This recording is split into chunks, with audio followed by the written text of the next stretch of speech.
Hello friends, welcome to allrounder study by Rishabh Kumar. आज हम लोग एक नया टॉपिक संख्या पद्धति का परिभाषा एवं उसके प्रकार देखने वाले हैं। उदाहरण सहित देखेंगे। तो संख्या पद्धति में क्या होता है, संख्या पद्धति का परिभाषा जो दिया गया एवं इसके प्रकार दिए गए, इसलिए दिया गया ताकि किसी भी संख्या को पढ़ने में दिक्कत ना आए, उसे समझने में दिक्कत ना आए, सरल बनाने के लिए ये प्रकार दिया गया है। तो हम लोग समझेंगे, हम लोग संख्या से देखेंगे। संख्या किसे कहते हैं? संख्या किसी भी इकाई का अगर जवाब मिल जाए, किसी भी इकाई का अगर मैं जवाब दे देता हूँ तो वो संख्या कहलाएगा। जैसे हम लोग देखते हैं कि इकाई माप तौल हो गया, तो हम लोग 3 केजी जो हो गया, ये 3 जो है 3 ये संख्या है। संख्या एक तरह से, और संख्या जो है वो बदलता नहीं है। जैसे x का जो मान है वो तो वैरी करता है, बदलते रहता है, लेकिन संख्या का मान कांस्टेंट मतलब कि फिक्स नंबर है। 5 तो 5 बराबर 5 ही होगा। अगर कोई बोले कि 5 बराबर 3 हो जाए तो नहीं, 5 बराबर 5। वो भी वही x का वैल्यू हम लोग देखते हैं। तो x में क्या होता है कि x में x बराबर 1 2 3 4 5, ये सब संख्या हो सकते हैं x में। लेकिन 5 में 5 इज इक्वल टू अगर मैं करता हूँ तो 5 इज इक्वल टू 5 ही होगा केवल, ठीक है। तो आगे हम लोग अब देखते हैं अंक किसे कहते हैं। अंक उसी को कहते हैं जिससे संख्या बनाया जाता है। अंक जिससे संख्या बनता है उसी को हम लोग अंक बोलते हैं। अंक 10 अंक की संख्या 10 है। अंक की संख्या 10 है, 0 से लेकर 1 2 3 4 10 9 तक, 0 से 9 तक अंक की संख्या 10 है, ठीक है। अब हम लोग आगे देखते हैं। हम लोग शुरू से प्राकृत संख्या से स्टार्ट करेंगे। देखिए, प्राकृत संख्या किसे बोलते हैं? गिनती में उपयोग की जाने वाली सभी संख्याओं को प्राकृत संख्या बोलते हैं। जैसे में 1 2 3 4 5 6 7 8 बढ़ते जाएगा अनंत तक। इसमें सबसे छोटी प्राकृत संख्या अगर कोई पूछे, सबसे छोटी प्राकृत संख्या कितना होता है, अगर कोई पूछ दे कि सबसे छोटी प्राकृत संख्या कितना होता है, तो सबसे छोटी प्राकृत संख्या 1 होता है। सबसे बड़ी प्राकृत संख्या कोई पूछे तो अनंत, सबसे बड़ी प्राकृत संख्या अनंत होता है, अनंत। सबसे बड़ी प्राकृत संख्या अनंत और सबसे छोटी प्राकृत संख्या 1। चलिए अब हम लोग आगे बढ़ते हैं। ये तो साधारण चीज़ था। आगे पूर्ण संख्या। प्राकृत संख्या में अगर हम लोग 0 से स्टार्ट कर दें तो वो पूर्ण संख्या कहलाता है। प्राकृत संख्या में अगर 0 हम लोग जोड़ देते हैं तो वह पूर्ण संख्या कहलाता है। देखिए यहाँ पे 0 से लेकर अनंत की संख्याएं, 0 से लेकर अनंत की संख्याएं पूर्ण संख्या कहलाती हैं। 0 से लेकर अनंत की संख्याएं पूर्ण संख्या। इसमें पूछ देगा कोई कि सबसे छोटी पूर्ण संख्या तो 0, सबसे बड़ी पूर्ण संख्या, इसमें भी अनंत, इनफाइनाइट, ठीक है। पूर्ण संख्या भी हो चुका। अब हम लोग आगे बढ़ते हैं। पूर्णांक संख्या। पूर्णांक संख्या में क्या होता है कि ऋणात्मक एवं धनात्मक, शून्य, ऋणात्मक एवं धनात्मक से सभी संख्याओं को पूर्ण संख्या बोलते हैं। ऋणात्मक में क्या हो गया? ऋणात्मक में जैसे -1 -2 -3 -4 -5। धनात्मक में +1 +2 +3। धनात्मक मतलब क्या होता है? धनात्मक मतलब कि पॉजिटिव नंबर, और ऋणात्मक मतलब निगेटिव नंबर। तो पूर्ण संख्या में क्या होता है? ऋणात्मक एवं धनात्मक दोनों संख्याओं से बनी संख्या को पूर्ण संख्या बोलते हैं। इसमें सबसे छोटी पूर्ण संख्या क्या होगा? सबसे छोटी संख्या -∞, मतलब कि -∞, और सबसे बड़ी पूर्ण संख्या +∞। इसमें सबसे छोटी पूर्ण संख्या माइनस, और एक चीज़ और, हम लोग एक चीज़ में बच्चे लोग कन्फ्यूज होते हैं, -4 बड़ा है या -2 बड़ा है। तो निगेटिव नंबर अगर रहे तो जो सबसे निगेटिव नंबर में सबसे छोटा अंक रहेगा वो बड़ा होगा, पॉजिटिव में होगा सबसे बड़ा जो अंक रहेगा वो सबसे बड़ा होता है, लेकिन नेगेटिव में जो सबसे छोटा रहता है वही बड़ा अंक होता है। तो इसमें दोनों में बड़ा हो गया -2। अगर कोई बोल दे कि -100 और -1 में कौन बड़ा है, तो -1 बड़ा है। ठीक है, चलिए हम लोग अब आगे बढ़ते हैं। सम संख्याएं वे सभी प्राकृत संख्याएं जो 2 से पूर्णतः विभाजित हो। वे सभी प्राकृत संख्याएं जो 2 से पूर्णतः विभाजित हो वो सम संख्याएं कहलाती है। वे सभी संख्याएं जो 2 से पूर्णतः विभाजित हो। तो 2 से विभाजित होने वाली संख्या कौन कौन? 2, 2, 4, 6, 8, 10, चलते रहेगा इन्फिनिटी तक, अनंत तक। इसमें सबसे छोटी पूर्ण प्राकृतिक सम संख्या कौन सा हो जाएगा? 2, और सबसे बड़ी सम संख्या इन्फिनिटी, सबसे बड़ी इन्फिनिटी, सबसे बड़ी सम संख्या। मैं बताया था 2 से विभाजिता का नियम, इसमें चेक कर लेंगे। जो 2 से पूर्णतः विभाजित हो वो सम संख्या होंगी। 2 के विभाजिता का नियम मैं लगा दूंगा तो मुझे पता चल जाएगा कि कौन सम संख्या है, कौन सम संख्या नहीं है। इसके पिछले वाले वीडियो में मैं डाला हूँ 2 से 25 तक विभाजिता का नियम। चलिए अब हम लोग आगे बढ़ते हैं। विषम संख्याएं वे सभी प्राकृत संख्याएं जो 2 से पूर्णतः विभाजित न हो। जैसे में 1, 3, 5, 7, 9, 11, 13, 15, 17 बढ़ते जाएगा अनंत तक। तो इसमें सबसे छोटी विषम संख्या 1 हो जाएगा एवं सबसे बड़ी अनंत, इन्फिनिटी प्लस इन्फिनिटी। इसमें सबसे छोटी विषम संख्या 1।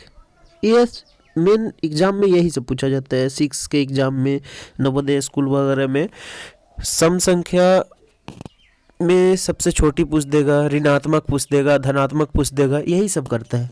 चलिए तो आगे बढ़ते हैं हम लोग। परवर्ती संख्या, सक्सेसर नंबर। परवर्ती संख्या में क्या होता है? किसी भी संख्या के बाद में आने वाले उस मूल संख्या की परवर्ती संख्या कहलाती है।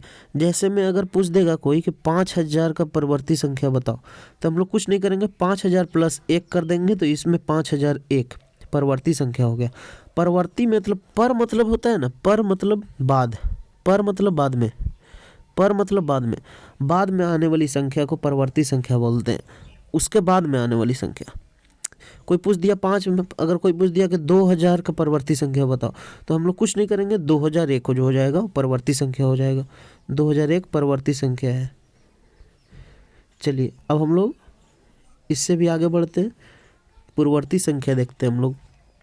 पूर्ववर्ती संख्या में क्या होता है? किसी भी संख्या के पूर्व अर्थात पहले आने वाली संख्याओं को पूर्ववर्ती संख्या बोलते हैं। उसमें हम लोग 1 जोड़ रहे थे, इसमें हम लोग 1 घटा देंगे। कोई पूछ देगा कि 1015 का पूर्ववर्ती संख्या बताओ, तो 1014। कोई पूछ देगा कि 810 का पूर्ववर्ती संख्या बताओ, तो -1 कर देंगे हम लोग, 809। अगर पूर्ववर्ती मतलब पूर्व मतलब पहले होता है, तो पूर्ववर्ती संख्या मतलब एक उसके पहले, उस संख्या के पहले, उस संख्या के एक पहले। ठीक है, पूर्ववर्ती संख्या हो गई। भाज्य संख्या किसे कहते हैं?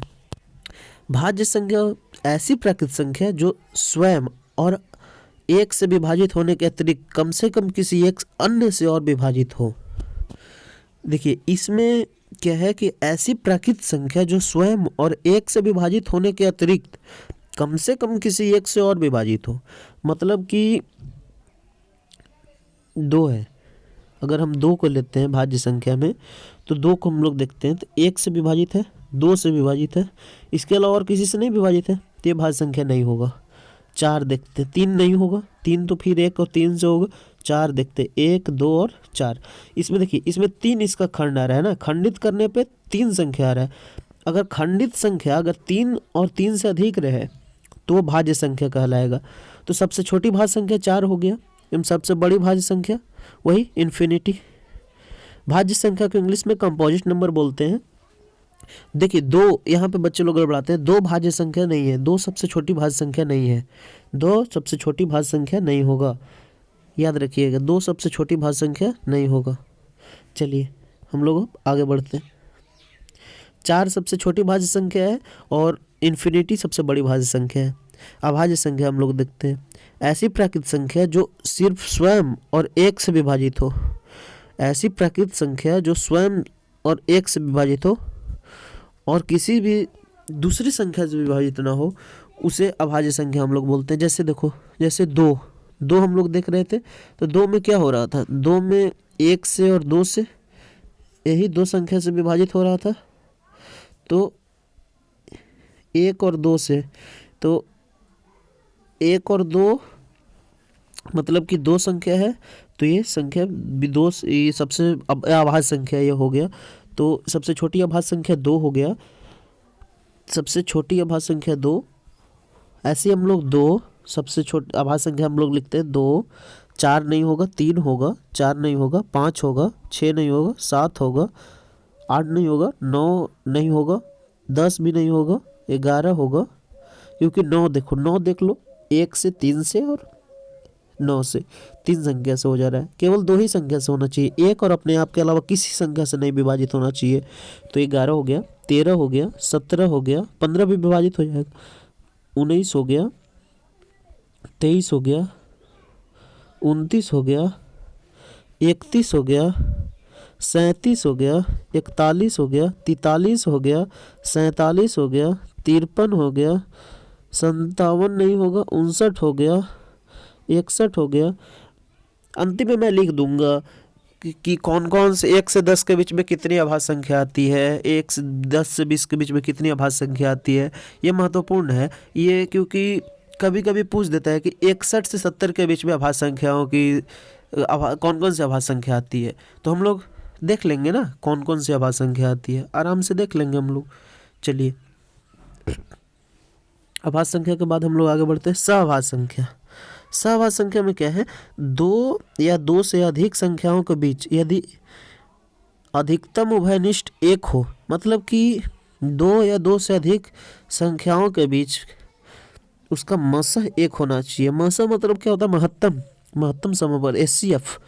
तो 2 और 4 के HCF कितना होगा, 2 होगा, तो ये नहीं होगा। यहाँ पे देखिए 2 और 3, 2 3 का HCF कितना होगा, 1 होगा, 3 4 का HCF 1 होगा, 5 6 का HCF 1 होगा, 4 15 का HCF 1 होगा। तो ये सब सहअभाज्य संख्या है, सहअभाज्य संख्या। चलिए, इसमें जोड़ा लगता है, कौन कौन सा जोड़ा का मसह 1 होता है, 2 या 2 से अधिक जोड़ा रहना चाहिए। चलिए देखिए, वास्तविक संख्या, परिमेय और अपरिमेय को सम्मिलित रूप से लिखने पर वास्तविक संख्या प्राप्त होती है।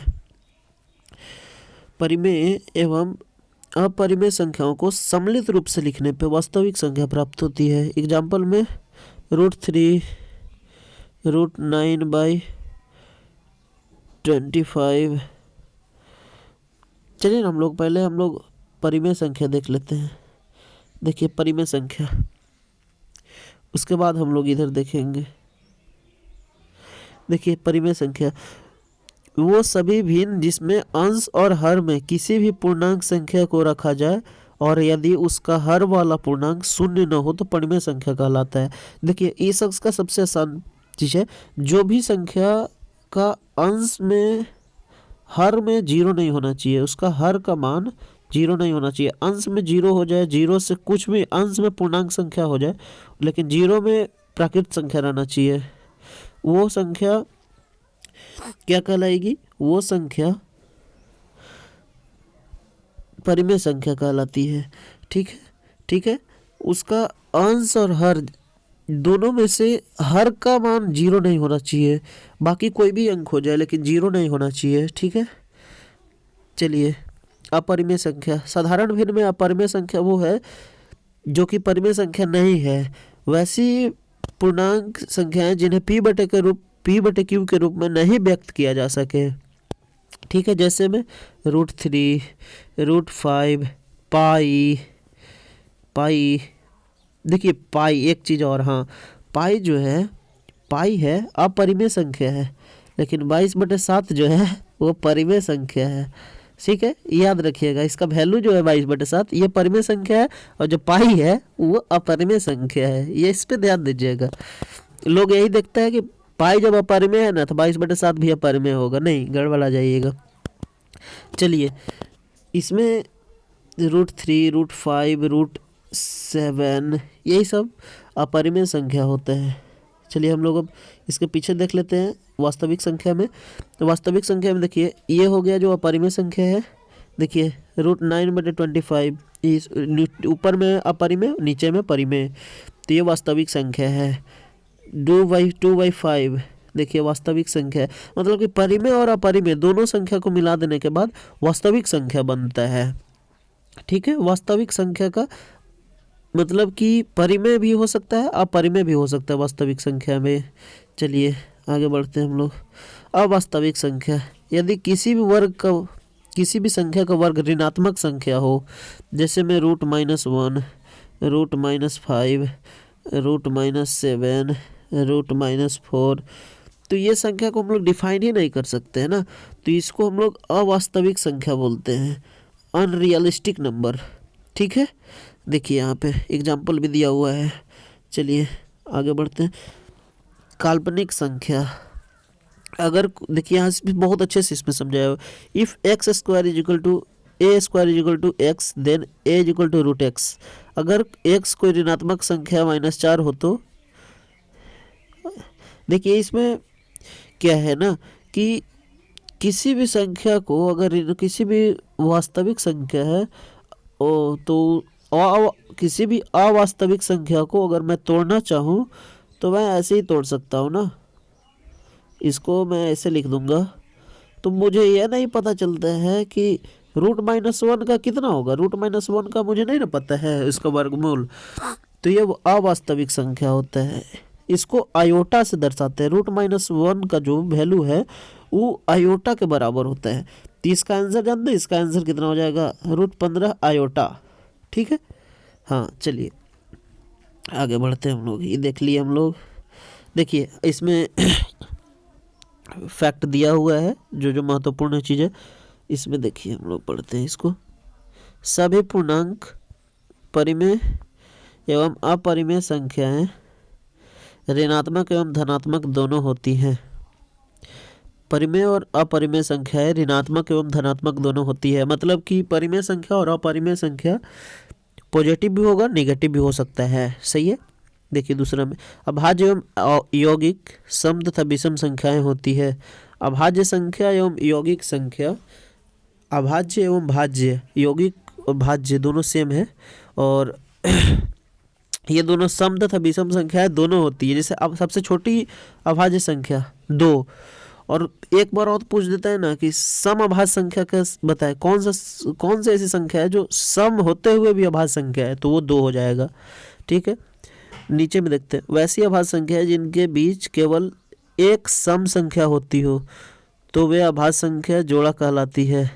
जैसे 5, 7, 3, 5, ये अभाज्य संख्या है, जोड़ा कहलाती है, क्योंकि इसके बीच का एक सम, वैसी अभाज्य संख्या है जिसके बीच में एक सम अभाज्य संख्या का जोड़ा हो, एक सम संख्या का जोड़ा हो।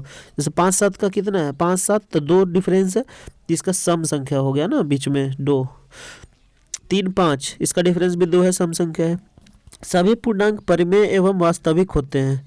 सभी पूर्णांक अभी बताया मैं, इंटीजर्स, सभी पूर्णांक परिमेय एवं वास्तविक होते हैं। ठीक है, सभी पूर्णांक संख्याएं परिमेय एवं वास्तविक होती हैं। ठीक है, सभी भिन्न संख्याएं परिमेय होती है। हाँ, सभी भिन्न संख्याएं परिमेय होती हैं। सभी प्राकृत संख्या पूर्ण पूर्णांक एवं परिमेय वास्तविक संख्या होती है। चलिए देखिए यहाँ पे देखिए, प्राकृत, अभाज्य, योग, सम, विषम एवं पूर्णांक संख्याएं कभी भी ऋणात्मक नहीं होती हैं। ये महत्वपूर्ण चीज़ है, ये याद रखिएगा। सबसे छोटी परिमेय संख्या 1 होती है। सबसे बड़ी परिमेय संख्या ज्ञात नहीं है, मतलब कि इनफाइनाइट। सबसे बड़ी पूर्ण संख्या ज्ञात नहीं है, मतलब कि इनफाइनाइट। शून्य एक संपूर्णांक संख्या है, मतलब कि शून्य तो प्लस में भी होता है, शून्य का बट्टा 1 भी दे दो, कोई नहीं भी दो, बात बराबर है। माइनस भी शून्य होता है, सबका वैल्यू 1। दो एकमात्र सम अभाज्य संख्या है। देखिए यहाँ पे 2 एकमात्र, 2 को छोड़कर सभी अभाज्य संख्याएं विषम पूर्णांक है, मतलब कि 2 ही एक ऐसी संख्या है, 2 ही एक ऐसी अभाज्य संख्या है जो कि विषम संख्या नहीं है। सम संख्या है, बाकी सभी नंबर इनफाइनाइट तक विषम संख्याएं हैं। चलिए, इतना समझ में आ गया होगा आप लोग को, आई होप बहुत अच्छे से समझ गए होंगे। चलिए, आज का लेक्चर इतना ही तक रहता है। अगर आप चैनल पे नए हैं तो हमारे चैनल को सब्सक्राइब कर दें एवं बेल आइकन को प्रेस कर दें, ताकि आपको इंस्टेंट नोटिफिकेशन मिल सके। मैं वीडियो हमेशा डालता रहूँगा, अब रेगुलर मैं वीडियो डालूँगा, क्योंकि अभी तो मैं नहीं, लेकिन कुछ दिनों बाद एसएससी सीजीएल वगैरह का भी मैं टॉपिक वाइज क्वेश्चन सॉल्यूशन डालूँगा, और बाकी नवोदय सैनिक का बच्चों का ऐसी क्लास मैं लेते रहूँगा। चलिए, थैंक यू।